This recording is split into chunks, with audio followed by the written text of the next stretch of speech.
I'm not just a pretty girl.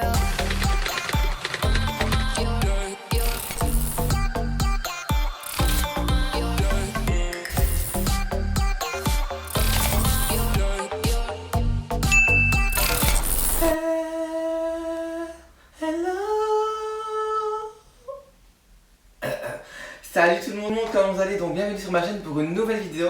Donc aujourd'hui en fait on va parler de chirurgie. J'avais trop hâte de faire cette vidéo parce qu'en fait c'est vraiment... Je suis en transition donc c'est le début, donc du coup j'ai commencé à faire des chirurgies petit à petit. Bien sûr ne pas abuser, mais on va en parler ensemble. On va parler de chirurgie mais en même temps je vais vous donner des petites astuces quand on n'a pas encore fait de chirurgie pour genre avoir des seins ou cacher ses parties intimes. Donc si cette vidéo vous intéresse, je vous invite à suivre la suite de la vidéo. À tout de suite. Donc première chose, on va parler de moi, qu'est-ce que j'aimerais bien faire comme chirurgie et qu'est-ce que j'ai déjà fait. Donc ma première chirurgie c'est il y a plus ou moins 9 mois et c'est mon nez. Voilà, donc je vais vous montrer une photo de comment était mon nez avant.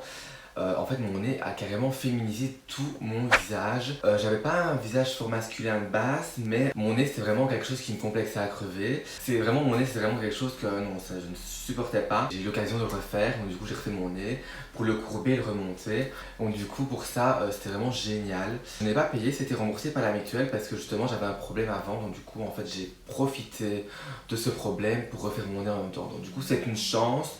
Parce que le nez, franchement, ce n'est pas remboursé. Donc du coup, voilà, j'ai vraiment eu de la chance et je suis trop content du résultat.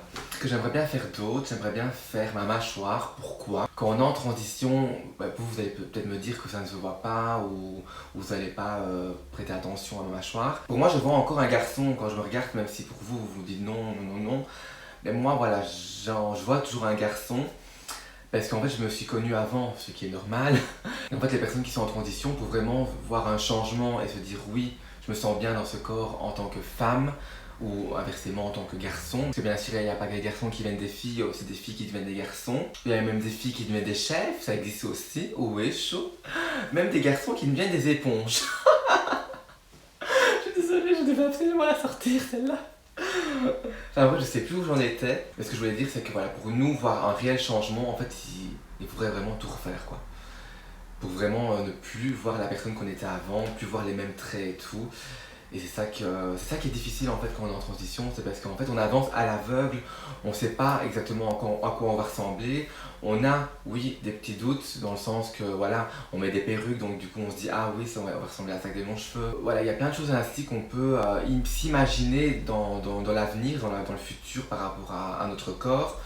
Les retouches photos, mais bon voilà, c'est jamais la même chose, c'est jamais pareil, donc du coup c'est compliqué. Ouais. Donc du coup voilà, moi j'aimerais bien refaire ma mâchoire parce que je la trouve trop carrée. J'aimerais bien juste en fait l'affiner au niveau de là, vraiment faire comme un peu comme Nikita Dragun, je sais pas si vous connaissez. La mâchoire légèrement carrée là et pointue. Et j'aime pas en fait ce niveau du menton en fait, voilà. J'aime pas du tout. Alors mes seins, oh, ça absolument je le fais. Voilà, donc j'aimerais bien faire mes seins. Mais j'aimerais bien pas faire des seins énormes, j'aimerais bien faire des seins qui sont naturels. Donc oui, là je sais qu'on dirait que j'ai fait mes seins, mais c'est ultra faux. Donc je vais vous expliquer là pourquoi et tout. J'aimerais bien un implant qui soit pas rond, vous voyez ce que je veux dire? Parce qu'en fait, je trouve que ça fait pas du tout naturel et ça fait vraiment vulgaire, je trouve. Et je le ferai en dessous du muscle parce qu'en fait on a le choix entre au-dessus et en dessous. En dessous du muscle ça fait un effet plus naturel mais ça fait un peu plus mal. Par contre si je le fais au-dessus du muscle ça fait un peu moins mal mais on verra l'implant. C'est ce que je ne veux pas. Moi je veux vraiment un effet naturel. Bon il y a plusieurs sortes d'implants aussi. Il y a rond, il y a en poire et moi je vais prendre en poire. Donc vraiment en poire comme ceci. En dessous du muscle comme ça on verra pas la démarcation de l'implant. Donc ça c'est vraiment ce que je vais faire. Et j'aimerais bien une taille pas trop grosse, donc pour moi, pour ma carrure, parce que voilà, il faut aussi des seins qui vont aussi avec ma morphologie. Je pense que 350 cc, c'est bon pour moi. 400, je pense que ça pourrait devenir un peu trop gros. Je sais pas, en tout cas, je suis pas encore à ce moment-là. Mais ça, c'est chiant aussi avec le confinement. Le problème, c'est que normalement, je vais déjà avoir rendez-vous pour mes seins, mais tout est annulé, donc du coup, je dois attendre. J'avais rendez-vous également pour mon nez, ça s'est aussi reporté. Ma mâchoire c'est en septembre, mais bon je suppose que s'il y a encore des soucis d'ici là, ça va être reporté aussi, enfin, on verra. Et sinon aussi, si je pouvais, si j'étais riche et tout, la mode d'Insta bien sûr c'est d'avoir un gros cul. Et bien sûr avec mes hormones et aussi mon traitement hormonal, bon je vous avoue que j'ai attrapé des grosses fesses, et ça je suis très très contente, mais par contre le ventre qui va avec, ça par contre, si je pouvais... m'en passer, je m'en passerai. Je jure. Donc, du coup, si vraiment j'étais riche, franchement, je refais mes fesses comme Nicki Minaj et tout. C'était trop canon. Bon, là, c'est vraiment de l'exagération, ça fait aussi provoquer. Donc, du coup, on va rester dans naturel. Natural. On va rester là-dedans. Donc, du coup, voilà. Les coûts, c'est super cher. Et le problème, c'est qu'en fait, en Belgique, il n'y a pas des aides comme en France. En France, il y a la. On m'en a parlé, mais je sais plus du tout comment ça s'appelle. En fait, c'est une aide qui va prendre en charge toutes les opérations des personnes qui sont en transition. Et en Belgique, en fait, il n'y a pas ça. Donc oui, tu vas à l'hôpital, c'est remboursé. Donc oui, le traitement est remboursé totalement. Tu payes juste 1,50 € au lieu de 20 à 25 € le cachet. Mais le problème, c'est que les opérations ne sont pas remboursées à 100%. Ça, c'est vraiment dommage, je trouve. Par exemple, la féminisation faciale en France est remboursée que ici, pas. Oui. La mutuelle prend en charge 1500 €, mais c'est tout. Le reste, c'est toi qui dois payer. Parce qu'en France, malheureusement, voilà, c'est remboursé totalement. Et je trouve ça un peu dégueulasse dans le sens que. Mais je trouve ça un peu dégueulasse parce que nous aussi, en tant que Belges, on a le droit d'avoir aussi les mêmes aides, les mêmes droits en fait. C'est ça que je comprends pas. Et tant pis, je ferai avec et je ferai petit à petit, on va dire. Voilà. Maintenant, on va parler des coûts. Donc la mâchoire, je pense que ça peut balancer. En fait, ça dépend de la personne, ça dépend du chirurgien, ça dépend de l'hôpital, ça dépend de l'endroit, ça dépend de tout. Donc approximativement, le nez, ça peut coûter entre 3500 à 7000 €. Plus on fait, plus il est cher. Je sais pas du tout le prix exact parce que c'est la mutuelle qui a payé l'intervention. Mais en tout cas, je sais bien que si j'avais pas de mutuelle et que j'aurais dû payer les frais d'hôpitaux un jour, j'en aurais eu pour 1100 €. Et j'ai payé seulement 180 €. Donc voilà. Les seins, je pense que ça coûte.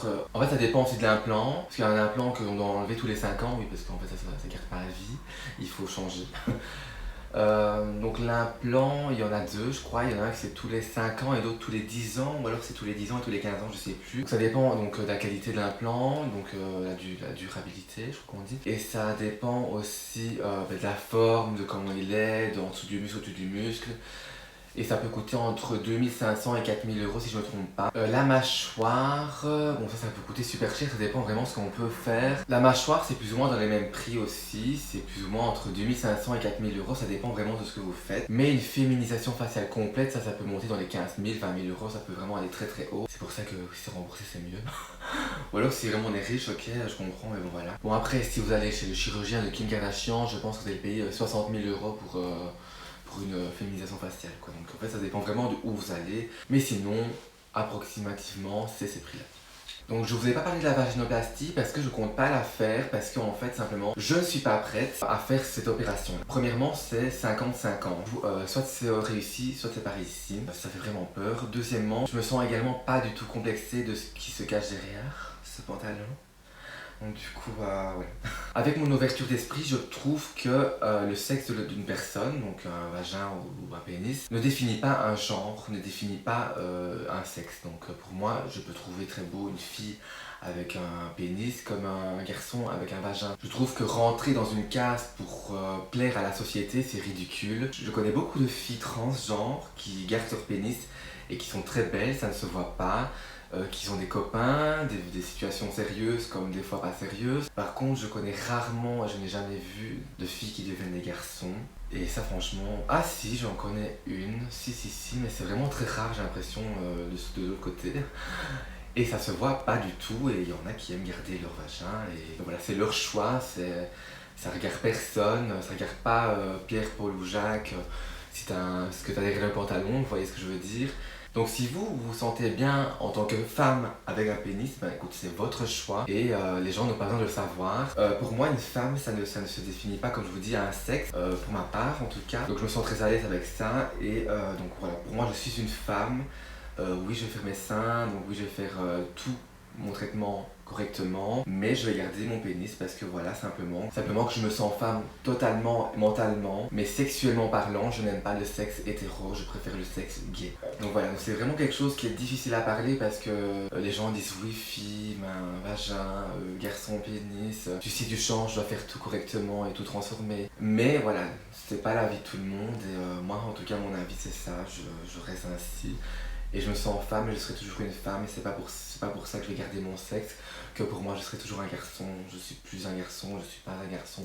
Je n'ai jamais été un garçon. Je l'ai peut-être été visuellement pour la société, mais mentalement je n'ai jamais été un garçon. Comme je vous disais, il y a beaucoup d'hommes qui aiment ça, des hommes j'en ai eu, même sexuellement parlant, je n'ai jamais eu de soucis.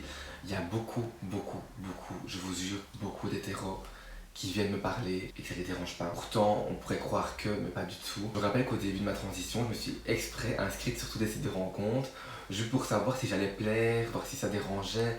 Voilà, on est toujours des personnes qui se questionnent, etc.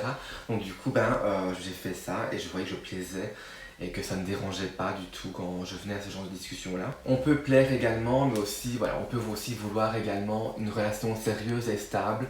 Ça veut pas dire qu'on aime plaire parce que voilà, c'est nos nouveaux corps, on se cherche encore un peu, qu'on avance à l'inconnu. C'est normal, hein, c'est nouveau tout ça pour nous. Mais aussi, ça veut pas dire qu'on est des personnes qui cherchent la sexualité. Enfin non, on peut être aussi des personnes qui aimeraient bien une relation sérieuse. Généralement, les gens, quand on dit trans, directement, on dit quoi? Prostitution. On pense à vulgaire, on pense à plein de choses. Mais on n'est pas tous comme ça. Moi, personnellement, je cherche une relation sérieuse et je veux une relation sérieuse.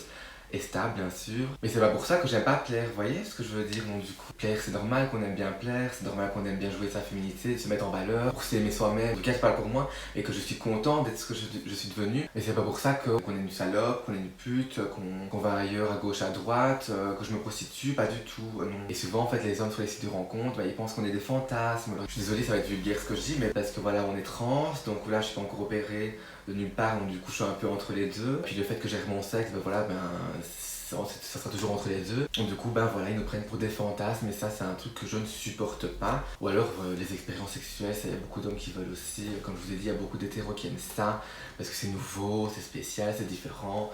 Donc du coup ils aimeraient m'essayer. Donc ça aussi je m'exclus. Voilà.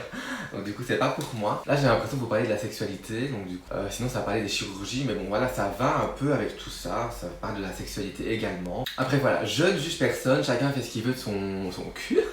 Chaque personne fait ce qu'il veut de sa vie, moi je ne suis pas là pour juger. Donc sinon à part ça, on va revenir à la discussion principale. Donc déjà comment je fais pour cacher mes parties intimes, parce que voilà, ça veut pas dire que je regarde, que j'aime bien qu'on la voit. Donc du coup en fait ce que je fais, je mets 3 caleçons. Je mets 3 caleçons et je place mon pénis vers le haut. Comme ça en fait ça va bien le aplatir. Et ça le cachera en fait simplement. Et j'ai toujours fait ainsi et on n'a jamais rien vu. Si je mets vraiment quelque chose de très moulant, genre un maillot, oui, ok, ça peut se voir. Il y a d'autres astuces, la mettre derrière, donc mettre le pénis derrière. Mais ça fait super mal, donc du coup, voilà. Après vous allez dire qu'il faut souffrir pour être belle, mais il y a souffrir quoi. Les garçons, vous savez ce que c'est d'avoir mal à cet endroit-là. Donc voilà, il y a beaucoup de gens qui me demandaient comment je faisais pour cacher. C'est comme ça que je fais simplement, c'est tout con, je mets plusieurs caleçons et ça se voit pas. Deuxièmement, voilà. Donc on dirait que j'ai des seins, j'ai la forme et tout, alors j'en ai pas du tout. Donc c'est juste mes hormones et avec la peau en fait ce que je vais faire, je vais vous montrer. Là je peux vous montrer parce que bien sûr c'est caché. Pour les seins simplement en fait ce que je fais c'est comme ceci. C'est un soutien-gorge adhésif, donc je vais en mettre un là et puis je vais tirer ma peau comme ça jusque là et le coller ainsi. Et après ça fait genre comme si j'avais des seins. Et le bébé vraiment est super bien fait, vous voyez. Je suis trop contente. Donc du coup voilà. Tout simplement. Donc voilà, je pense que je vous ai fait le tour de ce que je voulais vous parler aujourd'hui. Ça m'a fait super plaisir de vous en parler. Ça fait longtemps que j'hésitais à la faire parce que voilà, c'est vraiment des sujets qui sont importants je pense dans une transition.